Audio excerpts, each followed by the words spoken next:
예, 안녕하십니까. 이준석입니다. 오늘 어린이날이면서 석가탄신일입니다. 여러분 모두 즐거운 일상을 보내셨는지 궁금한데요. 제가 어릴 때부터 어린이날에는 매년 대통령 기념사도 듣고 아이들의 꿈과 희망을 이야기했는데요. 올해는 대통령이 없습니다. 대통령 탄핵 정국 속에서 그 상징적인 목소리마저 사라졌습니다. 어린이날은 단순한 기념일이 아니라 우리 아이들이 존중받고 행복하게 성장할 수 있는 사회를 만들기 위한 우리 모두의 다짐의 날입니다. 아이들이 건강하게 자랄 수 있는 환경을 조성하는 것이 우리의 책임이라는 생각을 합니다. 예. 오늘 전 아침부터요, 대구에 다녀왔습니다. 오늘 새벽 5시 20분 차인가요? 5시 20분 차를 타고 KTX 타고 내려가가지고 대구의 팔공산에 가면은 갓바위라고 있습니다. 예. 갓바위가 거기가 이제 대구 시민들이 뭐 여러 가지 가족의 일이 있고 어떤 염원이 있을 때 그런 것들을 또 소원을 빌고 이렇게 하는 공간으로 되게 널리 활용되는데요. 갓바위에 가가지고 오늘 뭐 제가 어떤 소원을 빌었는지는 여러분께서 아마 궁금해 하실 텐데요. 당연히 이번 선거를 통해 가지고 대한민국이 바로 서고 그리고 개혁신당이 더 확장해 나가고 당선을 통해 가지고 제가 대한민국에 봉사할 수 있는 기회를 얻기를 바라는 그런 소원을 빌었습니다. 예, 그리고 팔공산의 또 팔공산의 동쪽 자락에는 그런 갓바위가 있고 서쪽 자락에는 이제 동화사가 있거든요. 대구의 동화사가 대한민국의 8대 사찰 중에 하나입니다. 8대 사찰 중에 하나이기 때문에 동화사에 가서 또 부처님 오신 날 봉축법회에 참석했는데요. 사실 원래는 정치하는 사람들이 보통 이 부처님 오시는 데면 조계사에 많이 갑니다. 예. 우리나라 불교의 조계종이잖아요. 그러니까 조계종의 총본산인 조계사를 이제 가는데, 왠지 오늘 조계사를 제가 가게 되면은 너무 정치적인 일에 많이 휘말릴 것 같다는 생각이 좀 들었어요. 아무래도 단일화니, 빅텐트니 이런 얘기 하는 사람들이 참 많기 때문에 또 가면 오늘 예상대로 김문수 후보, 그리고 한덕수 후보 이렇게 와 있었고, 그래서 아마 그분들과 또 어쩔 수 없이 세 명이 같이 사진도 찍히게 됐을 것이고, 그러면 그런 것 때문에 이런저런 말이 또 나오고 자료 화면을 쓰였을 테니까 제 입장에서는 그걸 좀 피하고 싶었던 것도 있고요. 제가 이번에 선거 나서면서 지방 발전에도 신경을 써야 된다라는 얘기했기 때문에 매번 뭐 이런 행사 있을 때마다 조계사나 아니면 봉은사, 서울에서 이렇게 치르는 것보다는 제가 대통령이 되면은 이런 거 종교 행사도 그렇고 여러 가지 문화 행사도 웬만하면 지방에서 챙기도록 노력해 보겠다. 대한민국에 서울만 있는 거 아니잖아요. 그래서 그런 의지를 좀 보이기 위해 가지고 동화사에 가서 봉축법회에 참석했습니다. 예. 동화사에 가면은 이제 주지 스님, 회정 스님도 계시고요. 그리고 또 의원 스님 계신데 의원 스님 같은 경우에는 방장 스님입니다. 그래서 그 방장 스님을 또 뵙고 인사드리고 방장 스님 반갑게 맞아주시고 해서 오늘 동화사에서 많은 신도들과 또 인사도 하고 그렇게 또 서울로 올라오게 되었습니다. 그리고 올라와서는요, 세브란스 병원에 이제 어린이 병원이 있습니다. 대한민국에 어린이 병원이 있는 곳들이 뭐 서울대병원에도 있고, 세브란스에도 있고, 그리고 또 아산병원에도 있고 이렇게 한데요. 오늘은 세브란스 병원에 가가지고 제가 이렇게 어린이 병원을 제가 방문해서 실제 어린이 병원 운영하는데 어떤 어려움이 있는지 그리고 또 정치가 해결해야 될 부분이 뭔지 이렇게 이야기를 나누게 됐는데요. 우리 개혁신당의 이주영 의원님이 의사이면서 또 소아응급학과 아니겠습니까? 그러다 보니까 세브란스 어린이병원 갔더니 병원장 선생님부터 참 많은 분들이 반겨주시고 그래서 정말 중요한 또 이렇게 어린이 병원 확대를 위한 정책들을 저희가 또 알 수 있게 되었습니다. 근데 사실 아무리 들어도 이런 저출산 상황 속에서 어린이 병원을 막 이렇게 늘린다는 것이 쉬운 건 아닙니다. 그래가지고 어린이 병원 관련해가지고 저희가 정책을 막 고민하는데요. 사실 어린이 병원, 종합병원 입장에서 세브란스 같이 돈이 많은 곳 입장에서도요. 이거 어린이 병원 운영해가지고 적자 보기 좋고 이러기 때문에 또 아주 화끈한 투자를 하기도 어렵고 그래서 그 어린이 병원은 어느 병원이나 거의 적자를 감수하고 사회 공헌 활동으로 이렇게 운영되고 있는 곳이다. 이렇게 보면 될 것 같아요.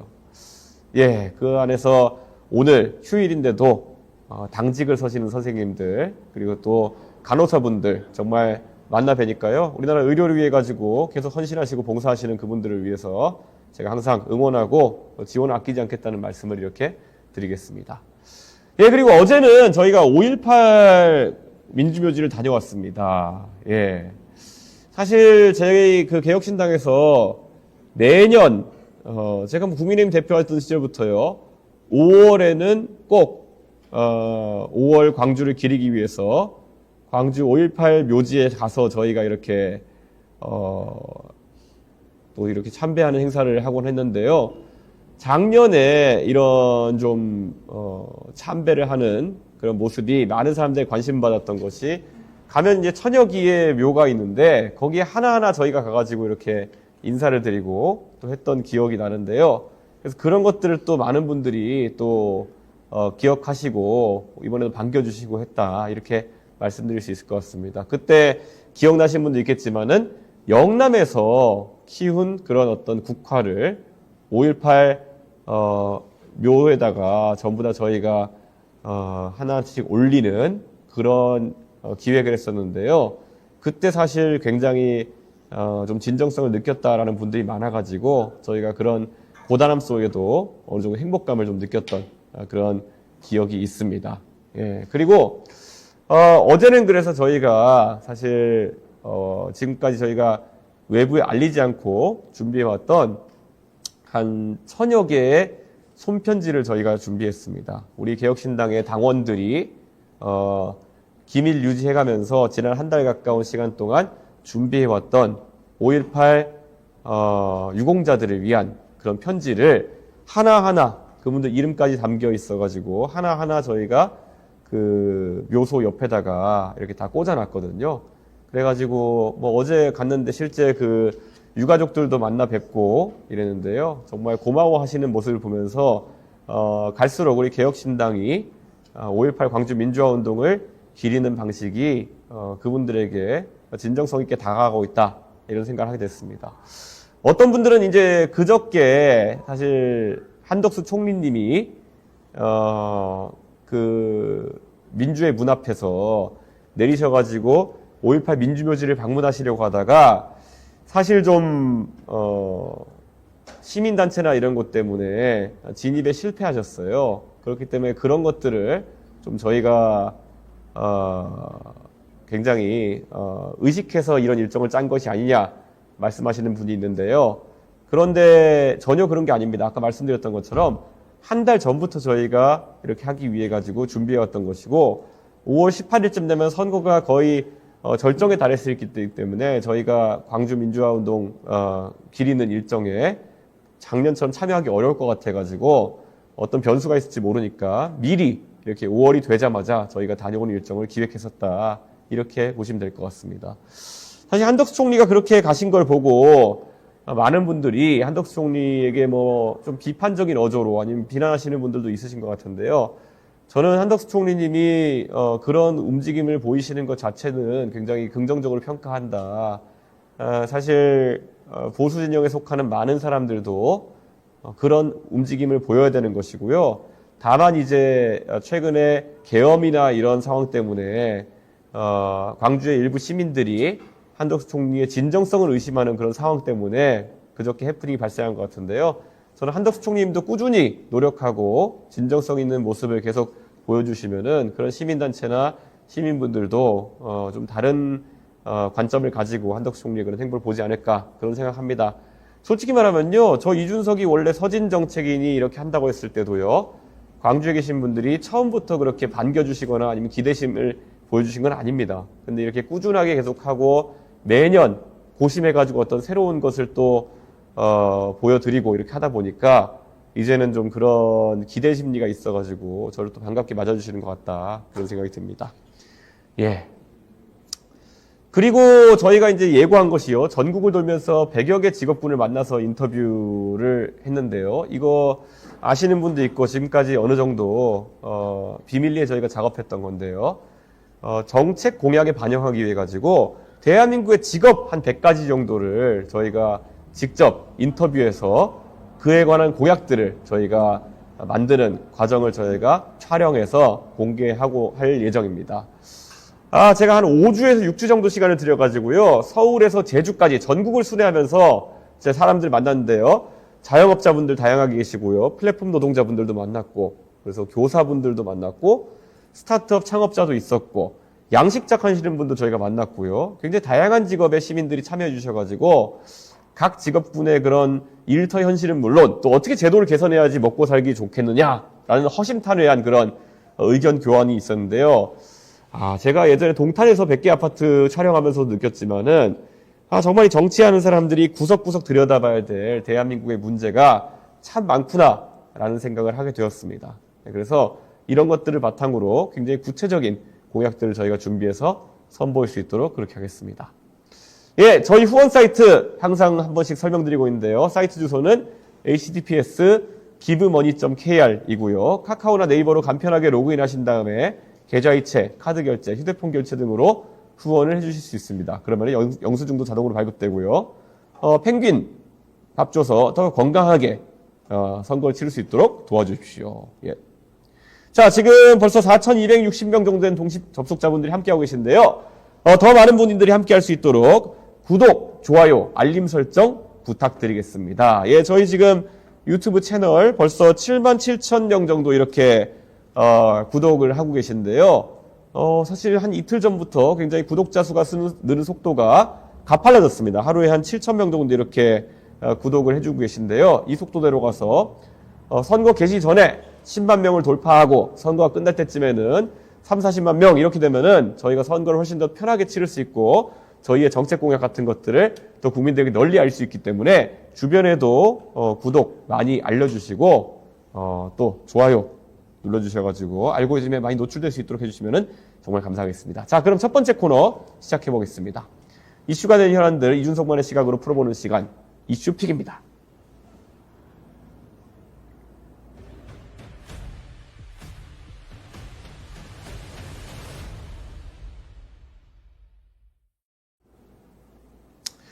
예, 역시는 역시다라고 이렇게 봤는데요. 지금 국민의힘은 그냥 제가 말씀드리면 역시는 역시다. 예상을 한치도 벗어나지 않는다라는 말을 할 수밖에 없는 그런 상황입니다. 대통령 선거 후보 등록이 5월 10일부터 5월 11일까지, 그러니까 다음 주 토요일부터 일요일까지로 최대 6일이 남은 상황인데요. 한덕수 전 총리와 국민의힘 김문수 후보 간의 단일화 논의가 삐걱대고 있습니다. 이게 사실 최종 후보가 되기 전까지는 저한테는 누구든지 다 단일화 노래 부르던 김문수 후보가 왜 이렇게 뜨뜻미지근한 반응을 보이는 걸까? 무슨 계산일까? 이런 고민을 하는 분들이 많을 텐데요. 사실 김문수 후보가 이번에 갑작스럽게 뜨지 않았습니까? 그래가지고 이 단일화라는 한덕수 후보와의 단일화라는 그런 상황을 조금 자신의 경선에 이용했던 것이 아닌가 그런 생각을 하게 됩니다. 예, 김문수 후보가 어쨌든 한덕수 후보와의 단일화에 최적화된 후보다라고 이렇게 생각한 분들이 표를 많이 몰아줬던 것 같은데요. 사실 김문수 후보 입장에서는 굉장히 좀 불쾌한 상황일 것 같아요. 본인이 정치한 지도 35년이 넘었고 본인도 나름 정치인으로서의 자존심이 있는데 내가 후보가 되자마자 아니 이 인간들이 나한테 후보를 그만두라고 이렇게 압박하는 거야? 나도 여기 돈도 쓰고 그리고 시간도 많이 보내고 생고생했는데 내가 이렇게 할 수 있겠어? 이러면서 이제 독자적인 행보를 좀 보이고 있는 것 같은데요. 저는 이럴 줄 알았습니다. 사실 그래서 지난 한 3주 동안에요. 한덕수 전 총리를 돕는 분들 그리고 또 뭐 여러 보수의 이런 전략가라고 하는 분들이 저한테 솔직히 많이 물어봤죠. 이거 자신들이 한덕수 후보로의 국민의힘 후보와의 단일화를 추진할 건데 자기들이 완벽하게 플랜 짜놨다. 뭐 5월 4일에는 뭐 단일화 토론을 하고 5월 5일에는 뭐 단일화 경선, 5월 6일에는 발표, 그다음에 뭐 5월 7일에는 당명 변경, 뭐 그렇게 5월 8일에는 뭐 하겠다 이런 식으로 날짜별로 짜가지고 저한테 이렇게 들이미는 분도 있었는데요. 제가 듣고 나가지고 딱 한마디 했어요. 그런데 그 김문수 후보가 되면 왜 단일화를 해줘야 되죠? 라는 이야기를 했거든요. 근데 그거 다 해줄 거야. 우리가 봤을 때 문수 형이 다 해줄 거야. 이렇게 얘기하시던 분들이 있었는데요. 예상과 다르게 지금 김문수 후보가 전혀 호응을 하지 않고 있죠. 사실 예상된 겁니다, 이거는. 예. 이게 그래서 제가 냉정하게 말씀드리면요. 한덕수 후보를 돕고 있는 어떤 분이 저한테 이번에 한덕수 후보가 출마할 것 같다라고 얘기했을 때 한 2주 전이죠. 그러니까 그때 저한테 그리고 시나리오가 국민의힘 후보가 당선되자마자 단일화해가지고 자기들이 당을 먹을 거다 이렇게 얘기해가지고 아이고야 참이나 잘 되겠다 이러면서 제가 만약에 그런 시나리오를 운영하시려면은 무조건 창당을 하셔라. 창당을 하시고 그 당의 후보가 되어가지고 후보 등록을 한다는 것을 거의 명확하게 밝히셔야지만이 아마 완주의지를 드러내셔야지만 그런 어떤 압박을 느껴가지고 국민의힘 후보가 단일화의 가능성을 조금이라도 열어줄 것이다. 이렇게 얘기했는데요. 그때 저한테 제가 말을 해도 잘 안 듣더라고요. 원래 제가 항상 느끼는 거지만은 저는 사실 누구든지 정치적인 조언을 제가 할 때는 절대 그 바보되라고 조언하지 않습니다. 저는 나중에라도 그분에게 미안하지 않기 위해서요. 제 생각에는 그분들이 항상 잘 되기 위한 조언을 저에게 그게 불리할지라도 하는 것을 철칙으로 삼고 있는데요. 제 입장에서 그분들한테 당신들 어차피 뜻하는 대로 안 될 테니까 그 단일화나 아니면 뭐 빅텐트 이런 거 하려고 그러면 무조건 창당을 하든지 아니면 창당할 능력이 없으면 옛날에 친박연대 같은 것을 서청원 전 대표가 만들었던 것처럼 지금 시장에 널려있는 좀 약간 외피만 있는 껍데기만 있는 당을 하나 인수해가지고 당명 바꾸고 그거를 먹어라 이렇게 제가 말했거든요. 근데 안 듣더니만은 지금 저렇게 됐습니다. 예. 왜 이준석이 하는 말을 다 안 들을까요? 이준석은 항상 진정성 있게 누구에게나 조언을 해주는데요. 첫째, 의심이 많은 사람들은 제가 자기들 골탕 먹이려고 조언한다고 착각해서 그렇기도 하고요. 두 번째는 공짜로 조언해주니까 공짜는 비지떡이라 생각해가지고 안 듣는 것 같은데요. 제 생각에는 좀 말 좀 들어라 제발. 예. 이준석이 하는 말은 제발 들어라 라고 말씀드릴 수 있을 정도로 제 예언의 적중률이 참 높습니다. 그렇기 때문에 이번에 어쨌든 한덕수 총리는 지금 이미 정치 입문하시고 나서 한 3일째인데 정말 어려운 국면에 처하시게 될 것 같다. 그런 생각을 합니다. 벌써부터 양측에서 원색적인 비난전을 펼치고 있습니다. 예. 쌍권이라고 하죠. 권성동, 권영세 두 분이 한덕수를 밀어준다는 얘기가 있다라고 하는데요. 글쎄요. 이거는 쌍권의 의지라기보다는요. 자, 제가 정확히 내부자에게 들은 얘기로는요. 이 모든 한덕수 시나리오의 뒤에 윤석열 대통령과 윤석열 대통령의 측근들의 그림자가 어른거린다라는 얘기가 나옵니다. 어젠가요, 그젠가요, 윤상현 의원과 강명구 의원 등 핵심 윤핵관이라고 할 수 있는 사람들이 윤석열 대통령의 사저죠. 아크로비스타 1층에, 아크로비스타 지하죠. 지하에 가면은 고깃집이 하나 있습니다. 예. 늘봄 웰봄이라는 고깃집이 있는데요. 그 고깃집에 저도 예전에 대선 과정에서 한 2번 정도 가본 적이 있는데요. 그 고깃집에 가면은 이렇게 방이 여러 개로 나눠져 있습니다. 그 방에서 이제 윤핵관들과 제가 보기도 하고 그랬었는데요. 거기에서 윤석열 대통령과 일부 의원들이 만났다라는 얘기가 나오고 있습니다. 그런데 그게 사실이라고 한다면요. 실제로 이 거대한 말도 안 되는 단일화 시나리오 뒤에 윤석열 대통령의 그림자가 어른거리는 게 아니겠느냐라는 이야기를 할 수밖에 없습니다. 그리고 그래서 또 김문수 지사 쪽에, 김문수 후보 쪽에 가까운 사람들의 얘기를 좀 들어보니까요. 김문수 후보가 지난 며칠 사이에 윤석열 대통령에게 상당히 좀 화가 난 상황이다. 이런 얘기가 들려오고 있습니다. 왜 그럴까요? 뒤통수 맞았다 생각하겠죠. 본인이 그래도 탄핵 정국에서 그때 다 일어나서 인사하라 그랬는데 인사도 안 하고 해가지고 뜬 건데 윤석열 대통령이 본인을 신뢰하지 않고 결국에는 한덕수 총리를 미는 상황이라 그러면은 뒤통수 맞았다 생각할 수밖에 없죠. 그리고 지금 국민의힘 의원들 단톡방에 보면요. 김문수 후보가 딴짓하면은 결단하겠다. 분열은 필패다 등 단일화를 등 떠미는 그런 의원들의 글이 쏟아지고 있다고 합니다. 예, 그래서 제가 사실 김문수 후보 측에다가 뭐 도움을 주거나 이런 생각은 전혀 없지만은 혹시 이 방송을 보고 계신 김문수 후보 측 관계자가 있다면요. 제가 사실 국민의힘 의원들이 저런 식으로 등 떠미는 상황을 많이 경험해 본 제가 전문가입니다. 그렇기 때문에 제가 또 전문가 입장에서 말씀드리면요. 그냥 하고 싶은 대로 하세요. 예, 그냥 하고 싶은 대로 하시는 게 제일 낫다. 이런 말씀 드리고요. 막 와서 협박할 겁니다. 당신 이러면은 의총에서 뭐 불신임 결의안을 채택하겠다부터 시작해서 뭐 자르겠다. 뭐 당신 이러고 잘 될 줄 아느냐. 험한 소리 하는 사람도 있고 와서 책상 내리치면서 꽝 하면서 소리 지르는 사람도 있고 별의별 사람 다 있을 겁니다. 그리고 또 주변의 지인들한테 압박해가지고 전화 걸게 하고 그냥 전화기 꺼놓고 하고 싶은 대로 하세요. 예. 시간은 김문수 후보의 편이다. 이렇게 말씀드립니다. 제가 이렇게 말씀드린 이유는요. 제가 아마 그거의 끝판왕을 당해본 사람이기 때문에 실제 어떻게 하면 대처하면 되는지 잘 알려드릴 수 있다. 이런 말씀드리겠습니다. 그래서 김문수 후보 측 관계자가 계시면은 그냥 하고 싶은 대로 해. 라고 이준석이 말했다고 전해주시면 됩니다. 예. 김문수 후보 측에서 장동혁 의원을 사무총장에 내정한다고 밝히고 이양수 사무총장을 날렸었는데요. 그걸 또 장동혁 의원이 나 안 해! 이렇게 얘기했다고 해가지고 지금 논란이 되고 있습니다. 이것도 제가 뒷얘기를 들어보니까요. 장동혁 사무총장을 임명할 때 장동혁 의원이 그러면은 단일화 프로세스에 동의해야 되는 거 아니냐라는 식의 이야기를 했다는 썰이 돌고 있는데요. 이 썰이 사실이라면은 사실 김문수 후보 측에는 현역 의원이 아무도 없는 것이다. 그래서 의원들이 아무도 도와주지 않는 상황 속에서 선거를 치르도록 압박받고 있는 상황이다. 이렇게 말씀드릴 수도 있을 것 같습니다. 그런데요, 이게 좀 웃긴 게요. 지금 이양수 사무총장도 그렇고요. 윤핵관이라고, 지금도 윤핵관이죠. 윤핵관이라고 하는 사람들이 당무우선권, 대선 후보의 당무우선권이라는 것이 제한적이다라는 얘기를 하고 있거든요.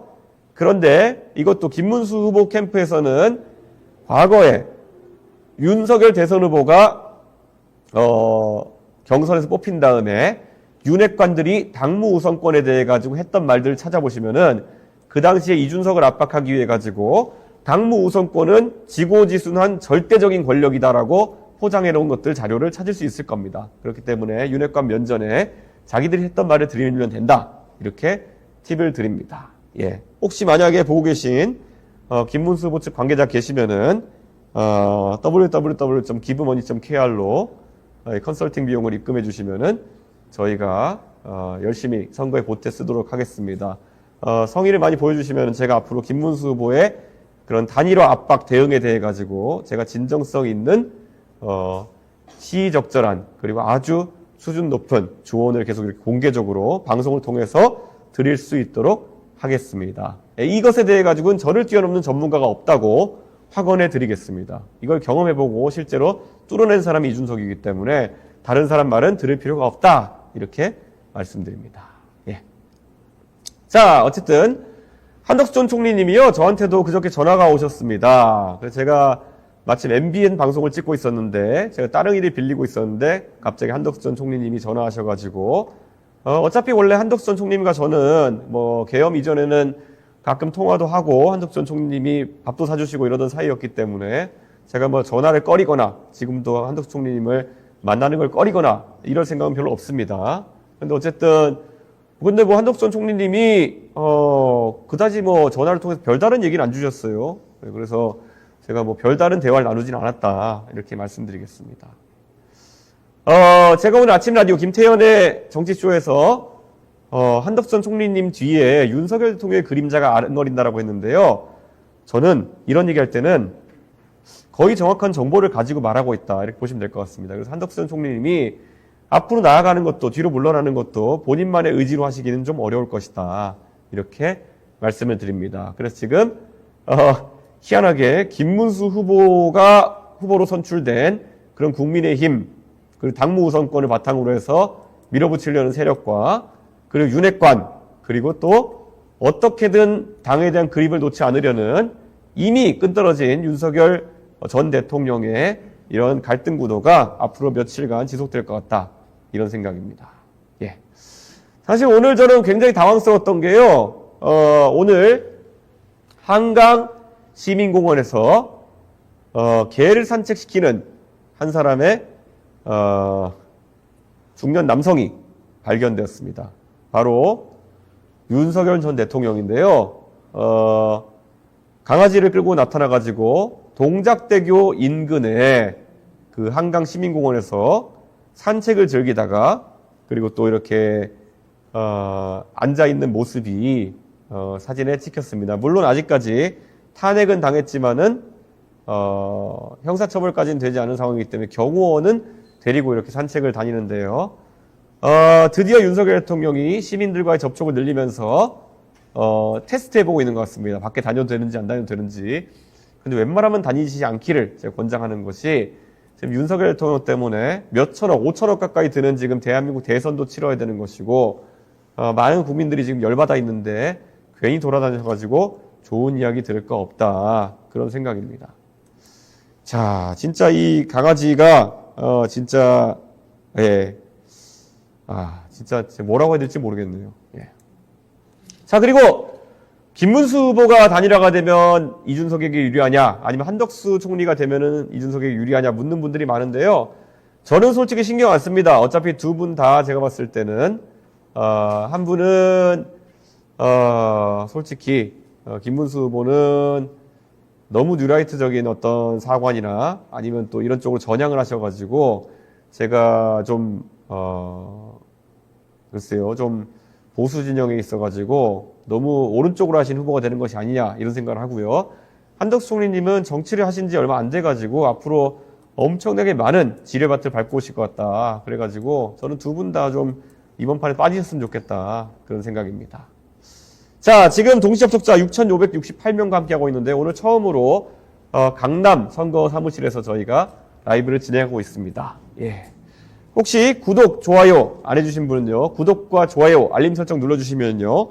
지금 한 77,400명까지 저희가 구독자 수가 늘었는데요. 한번 오늘 8만 명 가볼까요? 8만 명 가면은 정말 기분이 좋을 것 같습니다. 그리고 다시 한번 말씀드리지만은 후원을 해주실 수 있는 곳이 지금 우리 givemoney.kr 사이트 가주시면은 후원을 해주실 수 있습니다. 예. 자, 다음 주제는 영상으로 준비했습니다. 함께 보고 이야기 나눠보시죠.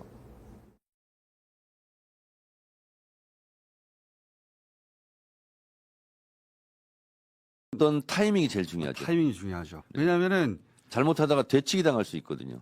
신중하게 하자는 거는 하지 말자는 게 아니고 충분하게 빌드업을 하고 법사위원장이 누구죠? 이건 감옥 보내야 될 상황이죠. 이게 구태타지 뭡니까 이게. 당에서 뭐 이런 내란 특별재판소 이런 것도 그 구성해야 되는 거 아니냐. 내란 이후에. 특별재판소. 네, 고요. 입법 그리고 권한이 있으니까 그렇습니다. 입법으로 만들면 되죠. 네.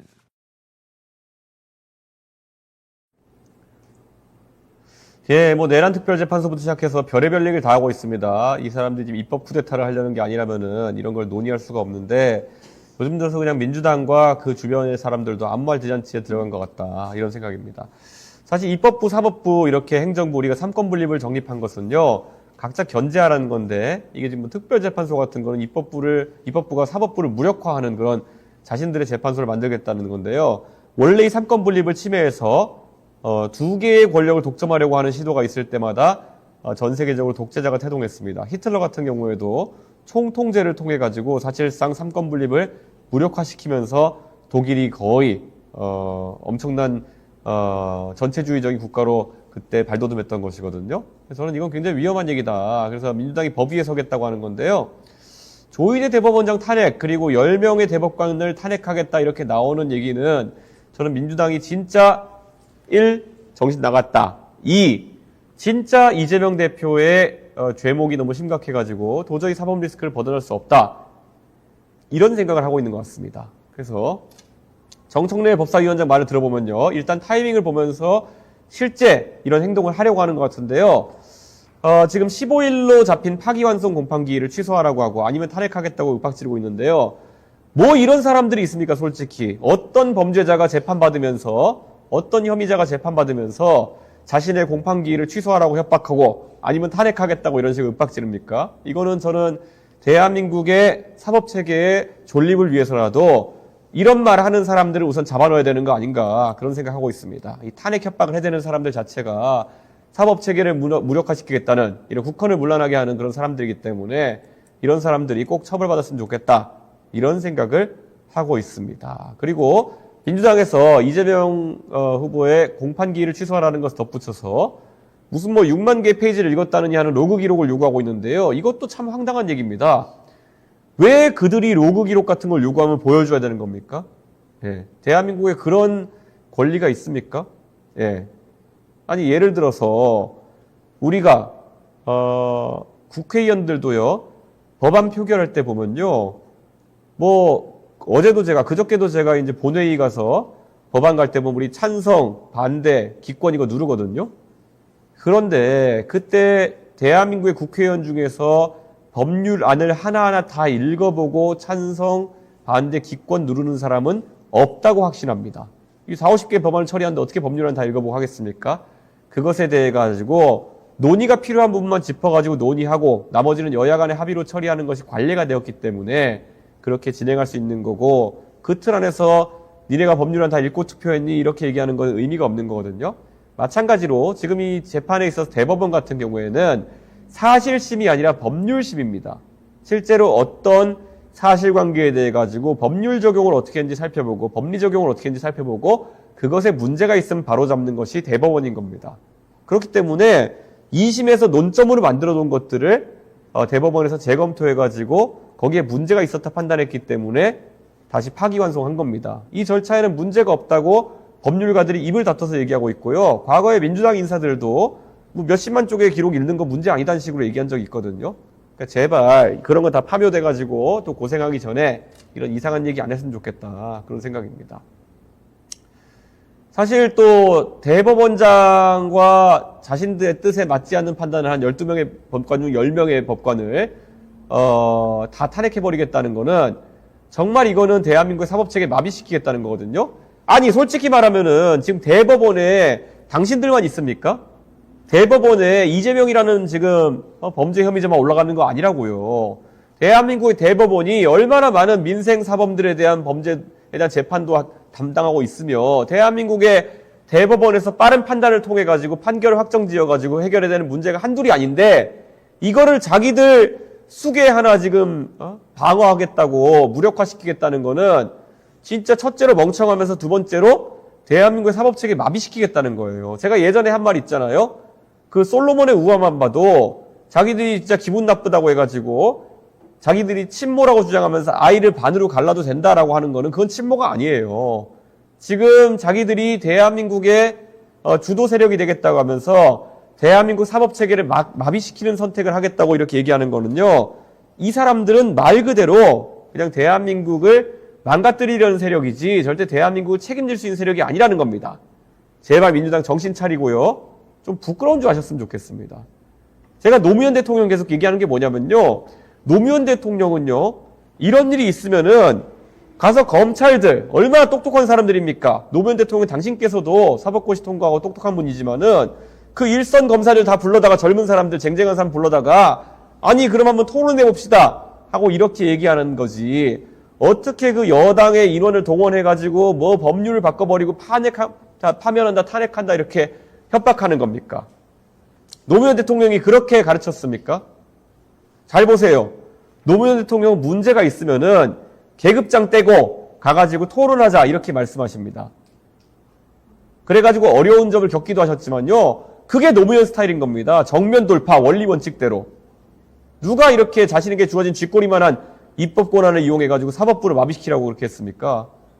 저 이준석도 그래서 제가 진영은 다르지만 노무현 대통령이 그런 식으로 정면 돌파하는 걸 좋아하기 때문에 저도 예를 들어 전장현이랑 어떤 문제가 있고 이러면은 전장현 박경석 대표한테 우리 토론으로 한번 문제를 풀어보자 이렇게 얘기하는 거 아닙니까? 그래가지고 방송국에 가가지고 좌판 깔고 전장현이 한 주장이랑 국민의힘에서 그 당시 대표가 하는 주장이랑 한번 국민들이 보고 어느 주장이 옳은지 판단할 수 있는 기회를 만들어보자 이렇게 얘기했던 겁니다. 사실 그렇게 안 해도 돼요. 제 입장에서도 노무현 대통령처럼 계급장 떼고 한번 논리도 논리로 붙어가지고 이 문제를 해결해보자 한 거예요. 자, 한번 보십시오. 민주당 만약에 지지하는 분들이 있다면은요. 그런 이준석의 모습이 오히려 노무현의 모습과 닮았습니까? 아니면 지금 이재명 대표 같이 뒤에 숨어가지고 초선 의원들 모임 이렇게 등 떠밀어가지고 대법원장을 탄핵하고 대법관 12명 중에 10명을 탄핵해가지고 사법부를 무력화시켜가지고 자신의 방탄을 하겠다는 그런 식의 것이 노무현 정신입니까? 저는요. 이재명 대표 행동은요. 노무현 정신이 아닌 정도가 아니라 노무현 대통령이 살아생전 제일 싫어했던 그런 식의 정치꾼의 행보예요. 그렇기 때문에 저는 더 이상 민주당은 노무현 정신 입에 담을 그런 염치가 없을 것이다. 그런 생각합니다. 그 당에 지금 보면은 예전에 17대 국회 때부터 정치하셨던 많은 분들, 예? 우원식 국회의장님부터 시작해가지고 정말 5선급 의원님들이면 그때부터 정치하신 분들이 있을 텐데요. 노무현 대통령에게 떳떳할 수 있는지 한번 솔직히 말해보십시오. 저는 노무현 대통령이 지하에서 벌떡 일어나시겠다. 그런 생각을 합니다. 예, 어쨌든 민주당에서 심지어 음모론까지 지금 띄우고 있습니다. 민주당 한민수 대변인은 윤석열 전 대통령과 대법원이 연결되어 있다는 제보를 받았다면서 이재명 대통령 되는 것을 막기 위해 하고 있는 게 아닌가라고 했던데요. 대선 한 달도 안 남은 시점에서 국민 선동 우려 있는 음모론 얘기하는데요. 이게요, 부정선거론자들이 가장 심각한 게 뭐냐면요. 부정선거를 매번 자기 입맛에 맞춰가지고 주장한다는 겁니다. 윤석열 대통령, 그러니까 만약 부정선거라는 게 존재한다면은 왜 윤석열 대통령이 당선될 때는 부정선거 안 했냐? 그러면은 뭐 그때는 봐줬다 그래요. 아니 대통령 선거를 왜 봐줍니까? 대통령 선거가 잘 돼야지. 부정선거 하는 사람들 입장에서는. 지방선거에 그때 왜 압승했냐 그러면은 그때도 실수했다 이래요. 왜 실수합니까? 부정선거를 그렇게 치밀하게 연마해 왔으면은. 예? 중국 공산당 세력이 했다면서요. 왜 그렇게 치밀하지 못해가지고 지방선거에 압도적인 승리를 국민의힘에게 안겨줍니까? 그러니까 이런 걸 봤을 때 그 부정선거 얘기하는 분들은 그냥 취사 선택해 갖다 붙이는 거거든요. 자, 민주당도 한번 보라는 거죠. 그렇게 대법원이 윤석열 대통령과 이렇게 연결돼 있으면요. 예전에 이재명 대표 구속영장 심사하고 이럴 때 그때 왜 그렇게 법원에서 기각시켰습니까? 그렇게 법원에서 윤석열 대통령이 결탁돼가지고 이재명이라는 사람을 망가뜨리고 싶었다. 그러면은 왜 지금까지 여러 기회가 있었는데 이재명 대표를 살아나게 만들었을까요? 그러니까 말이 안 되는 거예요. 그냥 지금 상황에 당황해가지고 아무거나 끼워 맞춰가지고 얘기하는데요. 저는 이런 정치 참 무책임하다 그런 생각합니다. 예, 사실 많은 분들이 이제 6월 3일 대선 전에 고등법원 판결이 나올 거냐 이렇게 궁금해하시는데요. 이런 식으로 대법원을 압박하고 조희대 대법원장을 공격하면요. 이거 사실 일선 판사들 입장에서는요. 아니 자신들이 대법원장에게 뭐 항의하고 이런 건 몰라도 밖에서 대법원을 때려? 이거는 우리 법원 전체에 대한 공격이다라고 받아들이고요. 뭐 그렇다고 뭐 판결 결과를 바꾸고 이러지 않겠지만은 최대한 신속하게 진행하고 싶은 욕구가 생길 거다. 매를 벌어요, 매를. 그래가지고 제 생각에는 6월 3일 이전에 파기환송심의 결과가 나올 수도 있다. 그런 생각합니다. 하여튼 이재명 대표 황당합니다, 진짜. 어쨌든 이재명 후보에게 노무현 대통령 정신을 다시 한번 살펴봐라. 제가 그래서 노무현 전 대통령의 발언을 저희가 준비했습니다. 잠시 듣고 오시죠. 선거에 영향이 있다고 해서 범법행위를 용납하라고 하는 것이 무슨 논리인지 저는 알 수 없습니다. 정치가 법 위에 있지 않고요. 따라서 후보도 법 위에 있지 않고 선거도 법 위에 있지 않습니다. 모두가 법에 따라서 법의 규제를 받아야 합니다.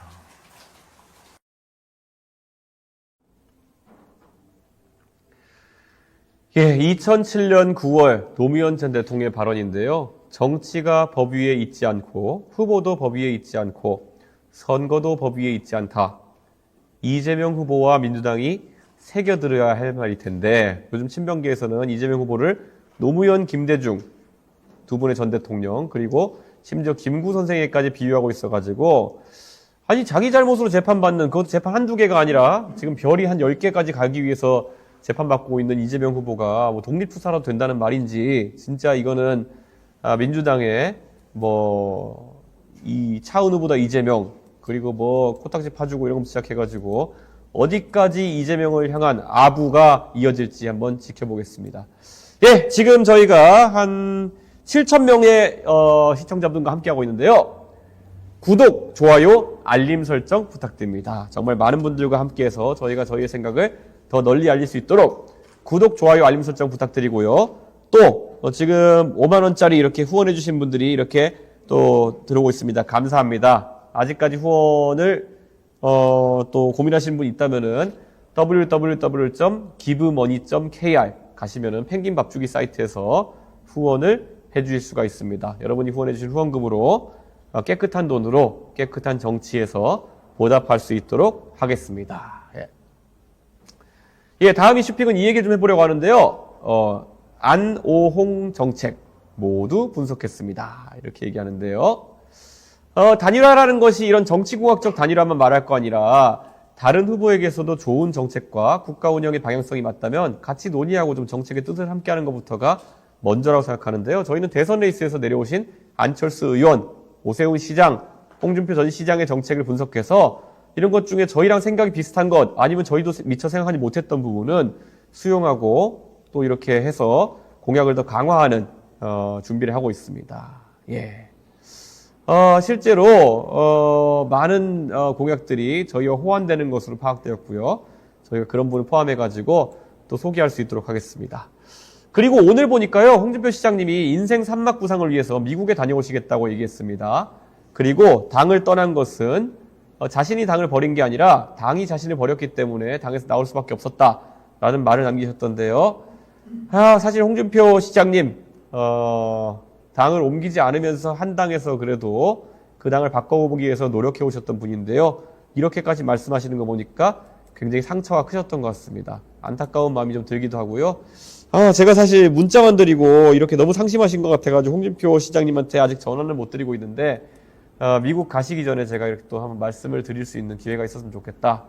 이런 생각을 합니다. 예, 다음은 여러분이 가장 기다렸던 시간, 저 이준석과 허심탄회하게 대화를 나눌 수 있는 Q&A 시간입니다. 지금 이 시간 라이브 방송 중 댓글이나 저희 채널 커뮤니티 게시판, 그 준스톡 앱을 통해 질문 주시면 선정해서 답변해드리고 있는데요. 지금도 늦지 않았습니다. 질문들 자유롭게 남겨주십시오. 자, 그럼 어떤 질문인지 볼까요?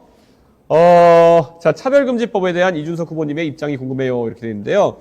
이거 제가 몇 번 말한 것 같은데요. 차별금지법이라는 건요, 말이, 이름이 괜찮아서 차별금지법이 굉장히 좋은 것처럼 돼 있는데요. 실제로 국회에 입법 시도되고 있는 차별금지법들을 보면 도대체 이런 것들을 왜 입법하려고 하는지 알 수가 없는 경우가 많다. 그래서 제가 차별금지법에 대해 토론해보자는 얘기 가끔 하는데요. 이준석이랑 잘 토론 안 하려고 합니다. 먼저 우선 차별금지법 하면요. 이 차별금지법이 보통 보편적 아니면 포괄적 차별금지법이라고 이야기합니다. 그러니까 구체적인 항목을 두고 차별금지하는 게 아니라 웬만한 걸 다 차별금지한다라는 건데요. 예를 들어 뭐 이런 게 있습니다. 보통 성적 지향을 차별하지 않는다. 이런 게 있고요. 학력을 차별하지 않는다. 뭐 이런 건 뭐 받아들일 수 있어요. 학력에 따라 사람을 차별하지 않는다. 뭐 충분히 받아들일 수 있죠. 그런데 이런 것들을 민주당이든 정의당이든 진보당이든 얘기하다가요. 제가 하나의 질문만 하면은 보통 논리가 무너집니다. 막 이렇게 보편적 차별금지법 해야 된다. 포괄적 차별금지법 해야 된다. 이렇게 얘기하다가요. 제가 딱 하나의 발례를 들죠.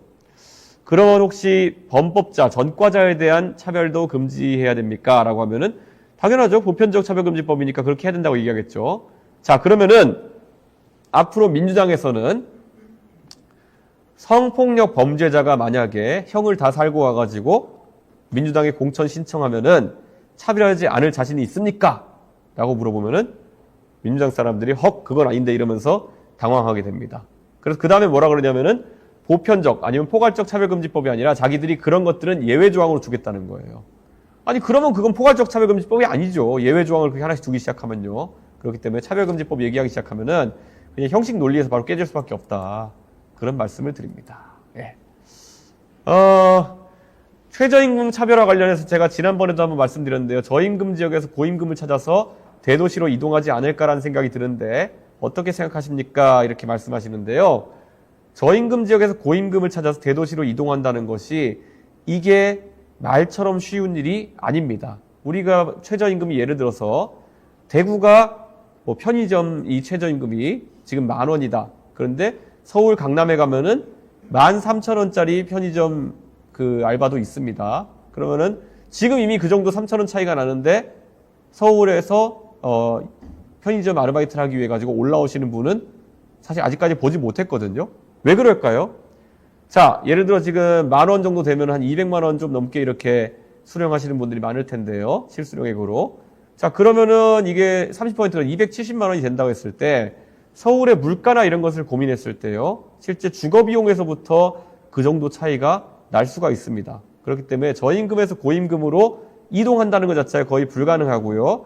실제로 그런 것을 염두에 두고 아마 최저임금이 정해질 것이다. 이렇게 보면 됩니다. 그게 시장 균형점이거든요. 만약에 서울과 대구의 임금 격차가 그 생활비 차이를 훨씬 상회하는 만큼 나게 되면 실제로 이렇게 이동하겠죠. 그러면 대구에서 미쳤다고 그 정도 격차를 두고 최저임금을 정하겠습니까?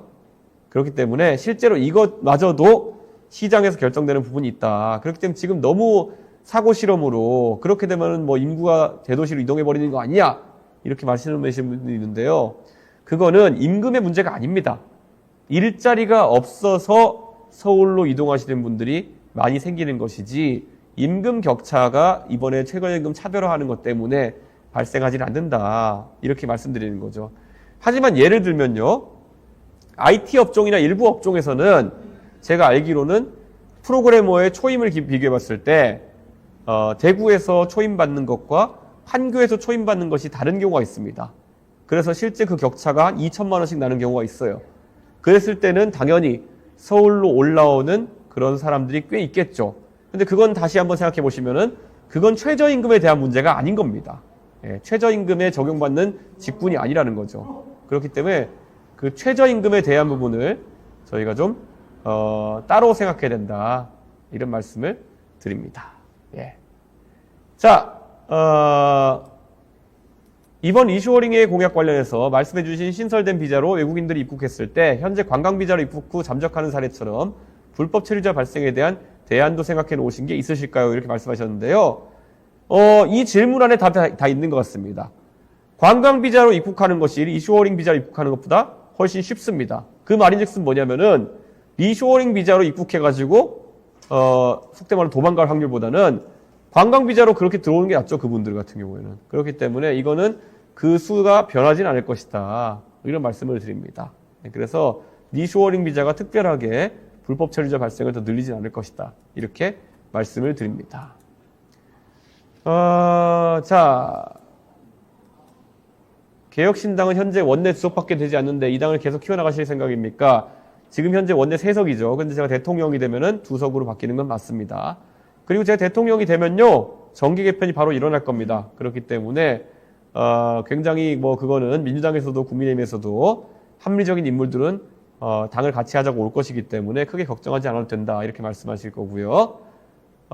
국민의힘 복당을 이거 질문하시는 것 자체가 제가 반복해서 이제 이야기해가지고 좀 입이 아픈데요. 그런 계획이 없습니다. 제가 국민의힘 소위 복당이라고 하는 거 몸값 키워서가 아니라 언제든지 할 수도 있었는데 안 하는 겁니다. 그거 할 생각이 없고 해도 뭐 별로 저한테 남는 것도 없고요. 그런 겁니다. 뭘 몸값을 키운다고 뭐가 달라지겠습니까? 예. 자, 다음 학식 먹자 어디로 가시나요? 이렇게 하는데요. 지금 충남대가 지금 유력하게 지금 잡혀 있습니다. 예. 로스쿨 제도에 대한 입장이 궁금합니다. 초기에는 변호사 시험 합격률이 높았지만 회차 거듭되면서 합격률이 지속적으로 떨어지고 매해 오탈자, 그러니까 변호사 시험을 5회까지 응수할 수 있는 기회를 모두 소진한 사람이 수백 명씩 발생되고 있다. 이렇게 말씀하시는데요. 사실 이게 이 제도가 설계될 때부터 변호사 시험에 5회까지 응시할 수 있는 기회를 이렇게 두는 걸로 했기 때문에 저는 이건 어쩔 수 없다. 사실 변호사 시험의 합격률에 대해 가지고는 저희가 뭐 사실 사법고시를 생각해 보면은 그때보단 그래도 합격하기 좀 쉬워진 것이 아닌가 그런 생각을 하고 있는데요. 가장 안타까운 것은 이 지역별, 그러니까 로스쿨이 지역에도 있잖아요. 지역별로 로스쿨이 좀 소위 입결이 떨어지는 로스쿨 같은 경우에는 변시 합격률이 굉장히 낮아가지고 오히려 문제가 되고 있는 상황이거든요. 저는 이 부분이 애초에 로스쿨 제도를 만들 때 예상이 되었음에도 불구하고 이런 식으로 만든 것 자체가 저는 좀 이해가 가지 않는다. 그런 생각을 합니다.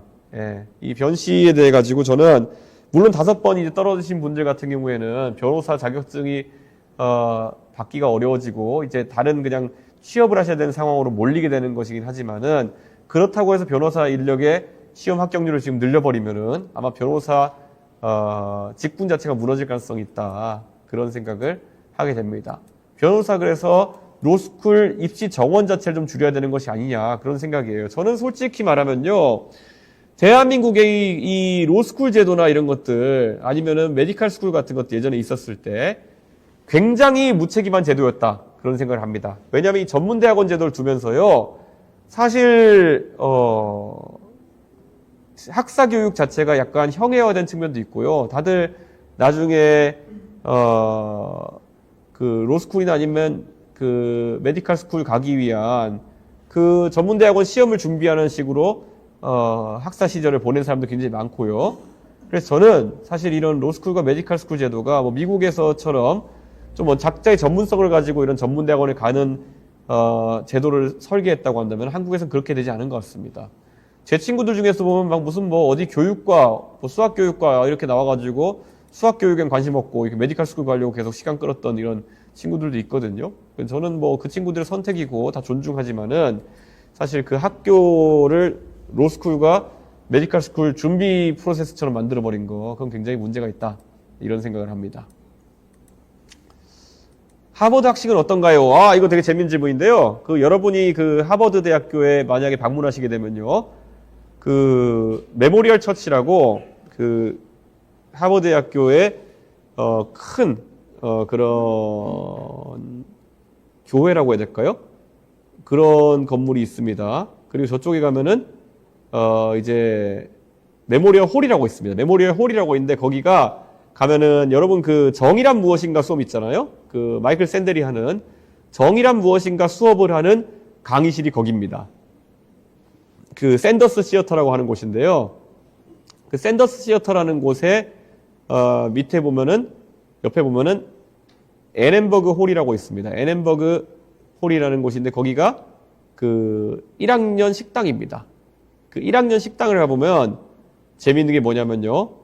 1학년 식당은 제가 지금 다시 찾으면 1학년 식당은 그 해리포터에 나온 약간 그런 식당 같이 생겼어요. 네, 그래가지고 그 에넨버그 홀이라고 하는 곳에 가서 그 밥을 먹게 되는데요. 하버드랑 MIT가 같이 붙어 있는 학교인데 지하철의 두 정거장 거리에 있는 학교인데요. 하버드랑 MIT의 식사에 대한 철학이 좀 다릅니다. 하버드는 룸앤보드, 그러니까 가서 1년치 학식을 모두 다 돈을 내고 구매를 해야 됩니다. 그래서 하버드는 본인이 우리 때는 마그네틱 카드로 이렇게 스와이프 카드라고 하죠.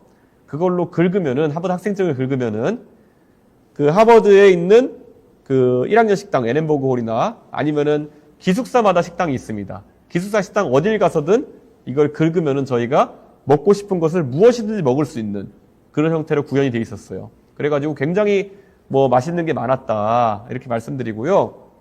그래서 우선 가면은 샐러드바 저희가 무제한으로 먹을 수 있었고요. 그리고 가면은 메인 디시 있고 뒤에 가면 또 이제 오믈렛 같은 거 만들어주는 곳 있고 그 다음에 또 뭐 여러 가지 이렇게 먹을 수가 있었습니다. 그리고 와플 같은 것도 구워 먹을 수 있는 곳이 있었고요. 그래서 원 없이 이렇게 먹었던 기억이 있고요. 저희 때는 그 2리터짜리 물통에다가 거기 가면은 그 소다죠. 그러니까 탄산음료도 무제한으로 받아 먹을 수 있는 그런 파운틴이라고 하죠. 그런 게 있어가지고 제가 대학교 1학년 때인가요? 그때 처음으로 코카콜라 제로라는 그런 음료수가 나왔어요. 제로콜라 그때 처음 나왔거든요. 그래가지고 저희 제로콜라가 웬만하면 저희가 이제 그 저녁 식사할 때 그 2리터 물통에다가 제로콜라를 2리터 정도 받아와가지고 기숙사 방에 들어가가지고 그걸 물처럼 마셨던 기억이 납니다. 그래가지고 제 기억에는 저는 4년 학교 다닌 내내 제로콜라를 거의 한 1톤은 마셨을 것 같다. 그런 생각을 하고 있습니다. 하버드는 그렇게 마음대로 이 1년치 결제해가지고 마음대로 먹는 그런 방식이었고요. MIT는 밀 플랜이라는 걸 이제 가입하게 되면은 거기서 할인된 가격으로 음식을 먹을 수 있는 거였는데요. 이게 한 학기가 지나면은 하버드 학생들은 그렇게 공짜로 마음대로 퍼먹을 수 있으니까 많이 먹어가지고 살이 찌고 MIT 학생들은 억지로 가서 먹고 이렇게 하고 돈 아끼고 이러는 경우도 있어가지고 조금 살이 빠지고 그랬던 경험이 있습니다. 그래서 약간 학교 간의 문화 차이가 있었다. 이런 말씀을 드립니다. 예, 오늘도 벌써 1시간 가까이 방송을 진행했는데요. 아직까지 구독, 좋아요, 알림 설정 안 해주신 분이 있으면요. 구독, 좋아요, 알림 설정 해주시면 감사하겠습니다. 예. 오늘 얘기는 여기까지 하겠습니다. 늦은 밤까지 함께해 주신 여러분 감사드리고요. 밤 10시엔 이준석의 밤새도록 라이브. 저는 내일 밤 10시에 다시 찾아뵙겠습니다. 그럼 편안한 주말 되십시오. 감사합니다.